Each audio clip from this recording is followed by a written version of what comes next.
get it. They understand that they're going to need like an art direction, really good on social media, and like they have a look, like they dress like kind of similar and have a look on stage. That's almost like 70% of your game. 30% is like your music. People want to hear you, yeah, that's one thing, but people more specifically want to watch you. So if you're not like bringing something to the table that's visually appealing, then people don't want to come to your gig. You know, if you're just standing up there, if you're not like representing yourself properly, then no one's gonna want to watch you rock out.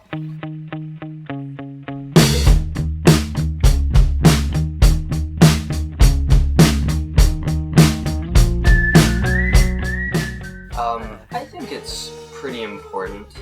You know, like, there's something very, like, real about associating, like, a graphic or, like, an image to a real thing. Like, you know, someone could tell you about a show, but if you see, like, a poster about it, and you see the band's face, and you see, like, the time in big letters and the admission and where it is, and you kind of get excited, and it, like, I don't know, it makes it a little bit more real to me.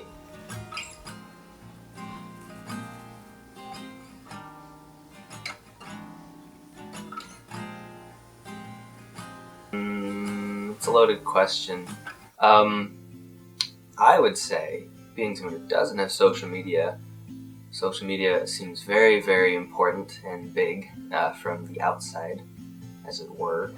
I only ever hear of shows from other people when they tell me about it, like through, so they say they found it on Facebook or they found it through social media.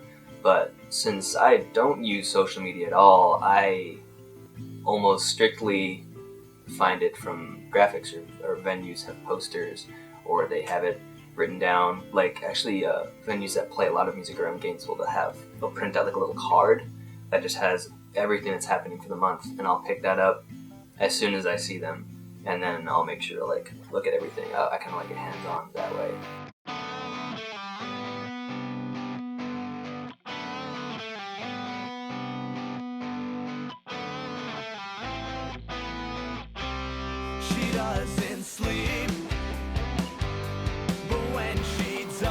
I would say so. I mean, in Gainesville, if you walk around downtown, you see lots of flyers.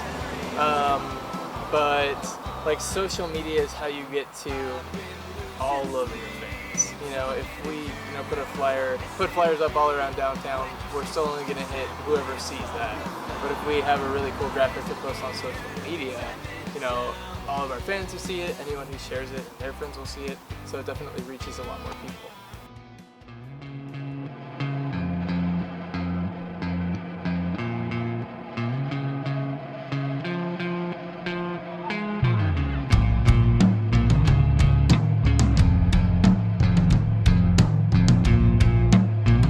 It's a combination of both. Mac does a really good job of going around town and posting physical posters in music stores and other businesses where fans of ours would be normally seen, so like at coffee shops or stores that people normally just go to every day. And then we also combine social media posters and other kind of visuals to promote our shows. Yeah, I would say like you can't do anything without a good-looking graphic. Yeah.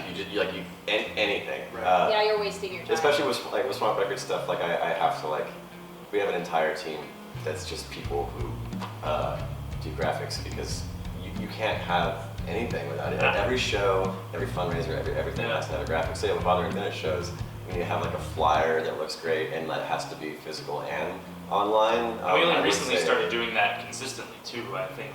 Just this year, and it's made a huge difference. Posters, it really does, because I remember being younger and being like, wow, these posters for all these punk shows are so cool. How do they come up with these ideas and stuff? But it's just, you have to just, we're like, let's do this, it'll be stupid and funny. I still have one of the first flyers that our name was on. Not the first one, but like... It was at Lose. Yeah, I remember. That show was terrible, but the flyer looked so cool. It was awesome. There were people there because... It's still in my room now. Yeah, because the poster was really well put together and it looked fantastic. People came because the poster looked, not because the bands were good. Well,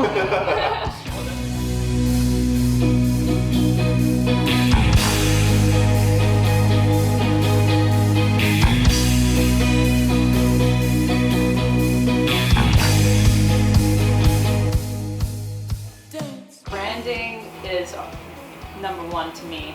Numero uno. Yeah. I think it's super important. Specifically, like, I don't know, art and music always go hand in hand for me personally. But number one, music is a business, and to build a business, branding is super important. People need an image or a aesthetic or a style that they can relate to and understand that goes with our name. There's like a reason that the coffee house singer in your neighborhood who has the best voice you ever heard doesn't have a record deal. It's because they're not representing themselves in the way that they need to. I think that branding is crazy important if you're trying to like be a musician and be a part of the music industry. If you can't represent yourself properly, then you should hire someone to do it. When you think of like the Gorillaz, what do you think of? Like, they weren't just promoting themselves as musicians. They basically came up with cartoon characters that were them, and that's why they became who they were. Like, the Gorillaz as musicians are okay. The Gorillaz as a performance is insane. Like, and okay, they're amazing. The girls are amazing. Excuse me. They're great. Damon Albarn. He's very okay. I love. But Blur is also. That's another. Blur is there. Start. I like Blur. Okay, I'm sorry. I feel like, especially in Gainesville, it's with like the very big punk roots. People don't exactly want to look super polished. They don't want to be like, oh, this is like a really neat and clean design. They want it to look like kind of like edgy and kind of like D.I.Y. A lot of like the Atlantics, flyers will look kind of like that. And it definitely gives a different vibe if you have that like nice, clean, polished flyer compared to kind of like an edgy, kind of like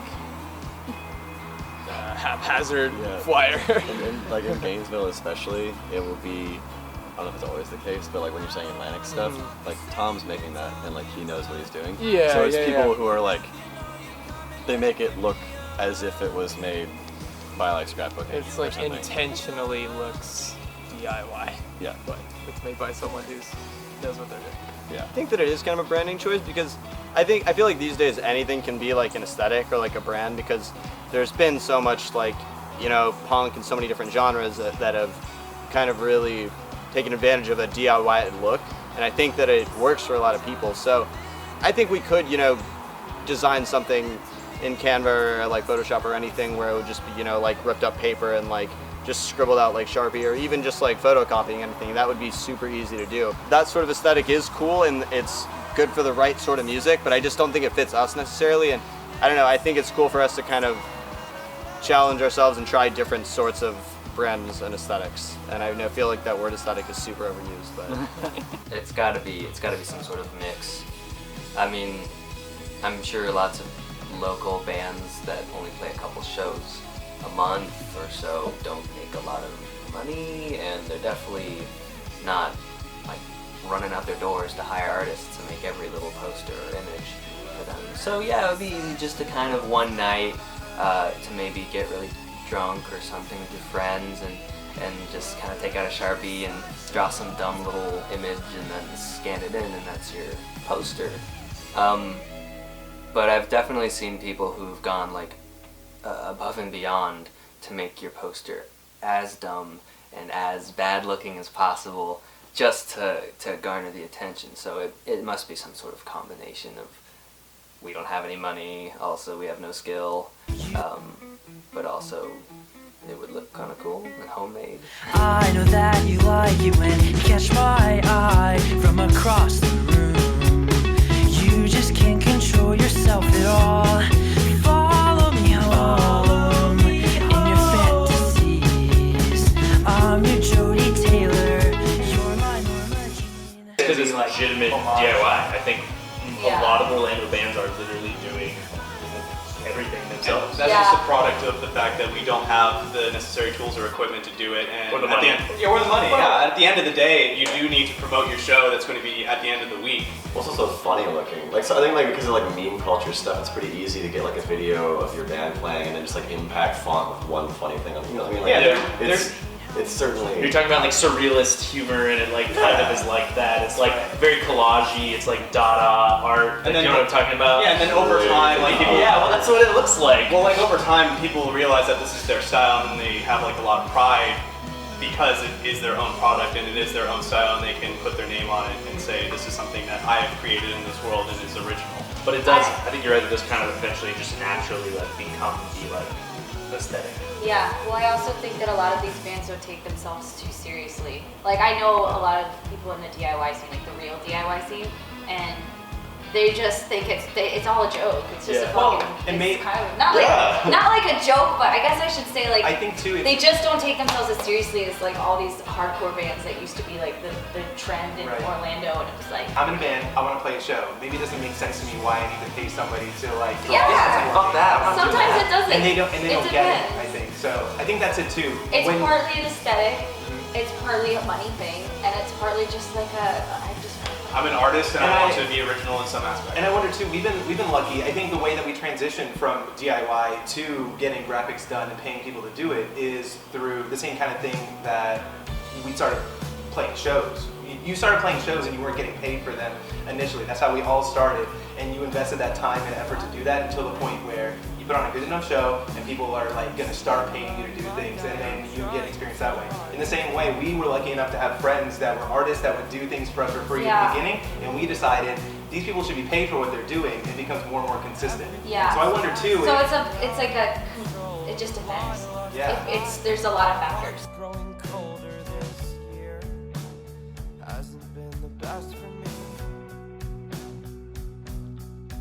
What I once thought was a lie. Friends are making this art, and you're like, wow, like we will, like it's just, like we were talking, like that symbiotic relationship where you're like, how we're gonna pay you because your art is gonna help us. In Gainesville, how many projects are done where somebody does art for free or just kind of great because it's a community-based thing? I mean, I don't know, because of like the sheer amount of festivals and the size of them in Gainesville, I would say just more often because, like it doesn't.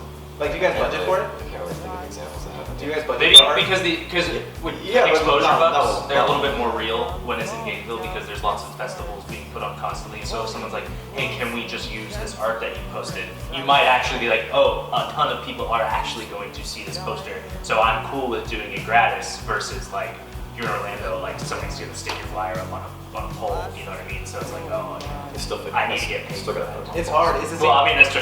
It's the same transition that all bands have when they're like, exposure isn't gonna pay my bills, you know? Yeah, like, at some point you gotta decide. Exposure bucks. Yeah. The E's gonna pay the water bill, the E's gonna pay the power.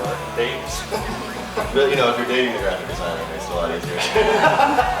I don't think there isn't anything negative because we're professional on our side, you're professional on your side, and it makes the transition of work flow really well. And at the end of the day, when the goal of people being brought to our show is achieved, then we both get something out of it. We have people at our show, people see your artwork, we can say that we have an amazing graphic artist who was able to make this for us, and then that helps you promote yourself to other bands, or not even just bands, but just other places that could use graphic design.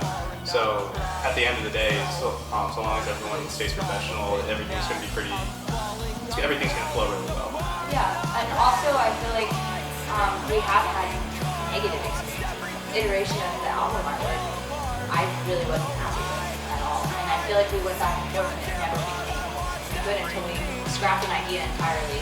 Sure. To what we have now. And then, even then, I looked at it and I was like, how can you not see that this is not readable? I'm not a professional, but I can see that this is not legible. And the most important thing is that you should be able to see the art and the name of the album. So to me, it can be frustrating that back and forth of like, if I can see it, but you as a graphic designer or you as an artist can't see it, that is concerning to me. Maybe that also speaks testament to having a portfolio. Because if that's somebody that's like shopping, like we're artists, if somebody comes to you and says, here's something I've done, and you can look at it and say, I really like this is the direction we're going, it's easier to know what to expect. Yeah, but in this case where you are depending on friends and stuff, sometimes that's well, like just taking an abstract idea at all and saying, I want something bold, new, and creative, but also can grab your attention, simple enough to take, is like, that's a lot of adjectives. How do we take this gas and turn it into a solid object? I don't think we went into that with a vague idea of what we wanted, though. I think we were like, hey, like, we want these characters. We want this kind of art. We sent examples, and like he came up with a lot of really cool options. But So I think it can be the same. It can be the same thing as like if we somebody weren't says, like make it new, make it fresh. like, if, Yeah. if somebody says to you like, I need music at this thing, and I'm going to hire your band, but they don't know who you are. They don't know what you do. Oh no, They don't know yeah. your vibe. It can be like a it's the while. You can have like a bad It's just show a- and then you're Yeah, like, for sure. There's no way for them to know. Yeah. So Yeah. I think it's the same way. Like with artists, I think a lot of bands don't know what they want. Like just like any client doesn't know exactly what they want. You're gonna sit there talking to them like over and over again and think that you're doing a good job. You're not gonna get the feedback that you need. I think it's a learning experience from both sides. It's kind of like Yeah. when you're trying to get mixes done too. It's like you have to have that mutual respect as like two artists because there is gonna be that back and forth is almost inevitable. So you know, like tensions do get high. So like working with somebody who like you respect and there's a mutual understanding makes it a lot easier to kind of get that back and forth. So maybe just, done in like a productive. maybe just overall, the positives are definitely that I'm not an artist. So if I get an artist to do It something, always it's gonna looks look way better. better than Yes. I It's do. easier to package on Yes. social media. It's more attractive. It gets But more like, likes. they're gonna More give us the people pay highest attention to it. But an intrinsic disadvantage is going to be I'm not in control of it, and I got Have to work with someone else. Sure. Yeah, Do it. the communication part can get tedious. Yeah, Back and Especially if you're not in The there. drafts and the edits. And Just try not to communicate. And then in general, having a band and 5 people having different opinions too. Like, well, I like it. I know. Well, Yeah. let's vote. Ah, Yeah, fuck, it's right down the middle communication is somehow. slow. So there's 5 of us, so we can Yes. always have a tiebreaker. Well, always. So yeah, those are the pros and cons, the goods and the bads. I went to a room and they said, we need to rebrand. What do we need? An artist. And then they contacted me. That was it. We need one art, please. Yeah. Make all of us happy. You do art, right? You don't have to do art. Could you just give us some art and Yeah. we'll give you some money and then that's fine, right? And it's done. That's how they think it's gonna go.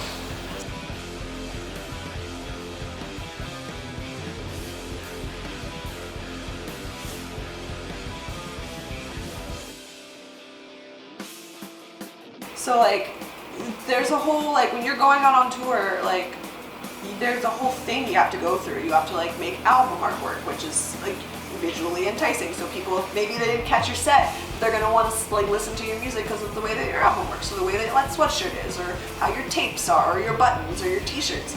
And like, if you don't have like a clear, if you don't have bad merch, then what are you doing? Really, honestly, like, represent yourself better. Like, we want you to be able to remember this. Like, we want you like to be able to like see it. Like, oh, I remember that show. It was so much fun.